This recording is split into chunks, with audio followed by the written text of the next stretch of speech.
Welcome to Ageless with Adrianne. I'm Adrianne Caparuso. Today I'm back in the kitchen.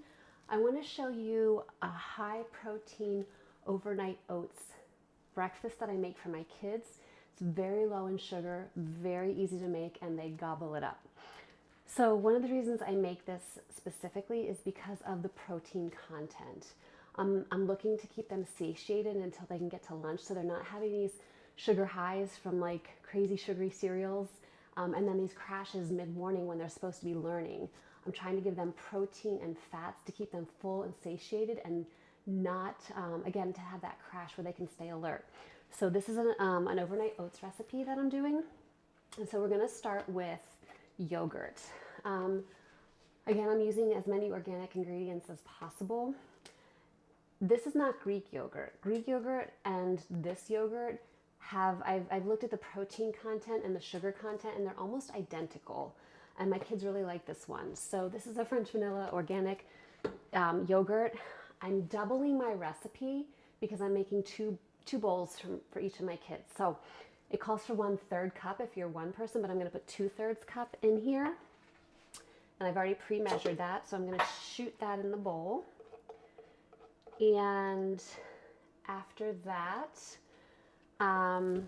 what comes next is, it calls for an almond milk. I'm going to use oat milk, and I'm going to use a plant-based, the plant-based oat milk that has 8 grams of protein, because once again, I'm looking at protein content.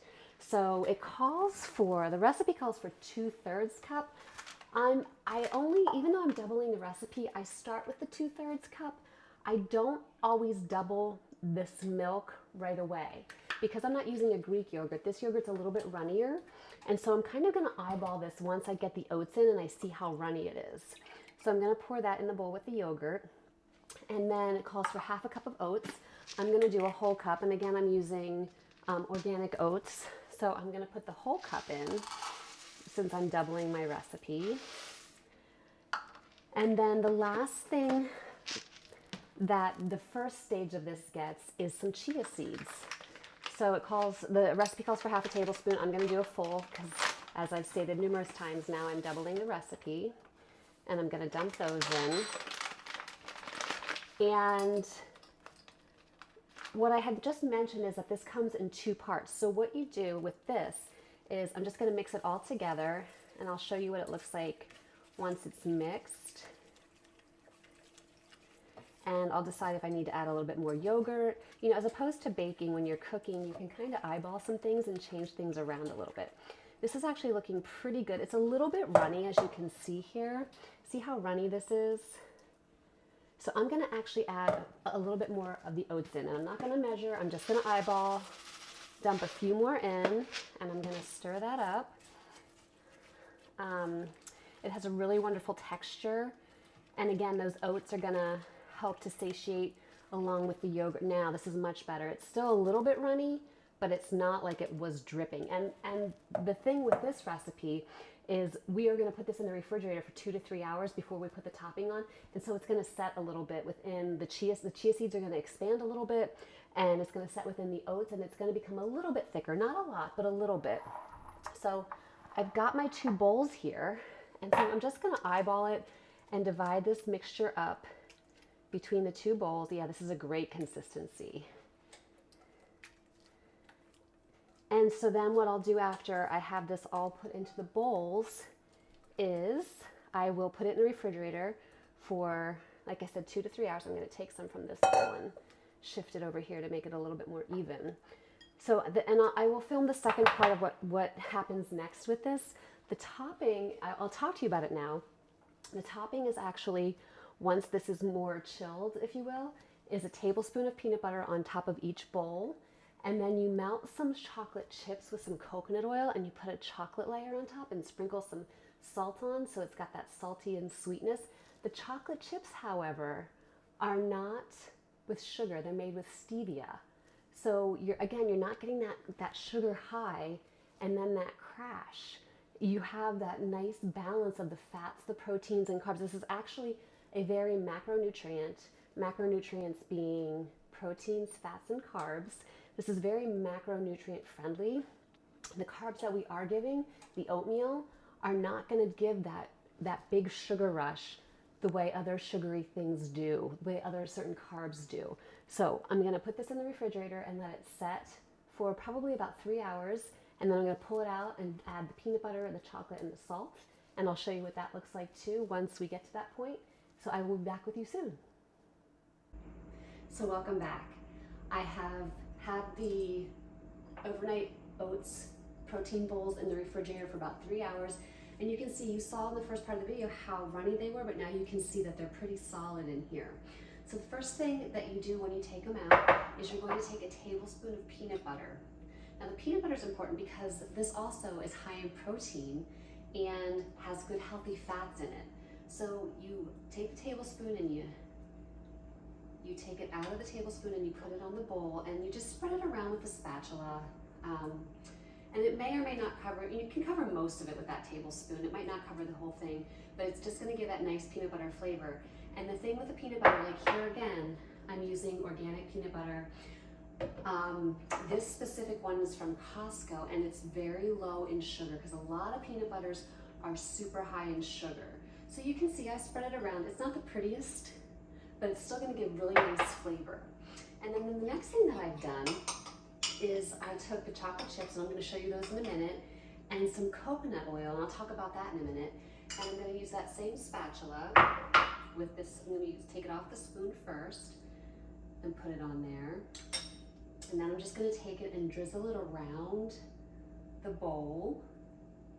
And I'll explain about the amounts and whatnot as soon as I get this nice warm chocolate spread on across the bowl and all around. Because you want it while it's warm to spread it evenly so that it covers most of the top of your oats. And I'll show you that in just a moment, what that's gonna look like. So, I had mentioned earlier in this video about the chocolate chips. And again, this is not the prettiest that I've ever done, but now I'm gonna take some pink Himalayan sea salt and just to put a little turn on top. And again, it's not the prettiest, but you can see here, so we have the oats, right, with the chia seeds and the yogurt and the oat milk that has protein. We put the peanut butter on top of that and the melted chocolate on top and then some sea salt. And I'm gonna cover it and put it in the refrigerator overnight. And overnight, that chocolate's gonna get really hard. And it's fun to crack into the chocolate, and then have the nice flavor of the vanilla from the yogurt and the chocolate and the peanut butter all mixed together. You're getting the health benefits of chia seeds. So it's a really good high protein breakfast, something super healthy for you with low sugar. So let me talk to you about the chocolate because I pre-melted that before I started doing this video. So what I have here is organic virgin coconut oil. So I took a 1/4 teaspoon of that in with 2 tablespoons of the chocolate chips. Now let me talk to you about the chocolate chips because I have mentioned that they're stevia sweetened versus sugar sweetened. So I have chocolate all over my hands. I use Lily's. It's one of the brands that my kids happen to like, I happen to like. I know Whole Foods also sells stevia sweetened chocolate chips so that you can avoid that sugar. But this is a brand that like I said, my kids really like, I really like, and it's very simple. So you put the 1/4 teaspoon of coconut oil in with the 2 tablespoons of chocolate chips. You put them in the microwave for 30 seconds and then pull it out and stir it up. They won't all be completely melted depending on the power of your microwave. And then you put them back in for another 30 seconds and see if they're then melted after that 30 seconds. And you just do that until everything's completely melted. You don't want to overcook them because the chocolate will start to burn. The coconut oil helps to prevent some of that, and it helps give it a nice fluidity so that you can spread it evenly over the bowl. So that's how you mix the chocolate chips and the coconut oil to get that nice melted chocolate. And that's it for the high protein bowl. Like I said, my kids love it, love them. I'm gonna make another one here in just a moment for my other child for tomorrow morning. And this bowl, I mean, it depends how hungry people are, you are. This usually will feed one of my kids for 2 days because it's a lot. It's very dense. It's very nutrient dense as well. So it's a very good thing to have for breakfast to fill you up again, so that you're not having that sugar high. Even even cereals that are low in sugar, when you look at them, because they're carbs, and carbs can turn, well, they do turn into sugar, it can still give you that high. You always want to try to have some protein and fat with those carbs to help give you a fully balanced breakfast. Okay, so that's the high protein overnight oats bowl that I make for my kids and for myself, and I hope you'll enjoy it.